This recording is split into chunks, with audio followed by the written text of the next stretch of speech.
Енді орман мәселесіне байланысты сіз Шымкенттен сайланған депутат ретінде жолдайсыз ба, егер шешілмей жатса мәселе? Депутаттық сауал жолдайсыз ба?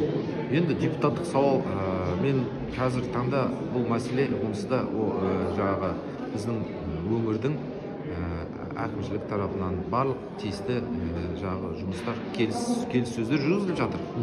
Олар, мен ойлаймын, өздері бір келісімге келіп, дұрыс шешім қабылдаған дұрыс деп ойлаймын. Енді қазір таңда мен депутаттық сауал жолдаймын ба, жолдамаймын ба, оны алдағы уақытта көреміз. Бұны дұрыс шешім қабылданса, енді өздері өзара шешім қабылдану керек деп ойлаймын мен. Мен пікірім, енді әрине барлық стратегиялық маңызы бар объектілердің барлығы мемлекеттің меншігінде болғаны дұрыс деп ойлаймын.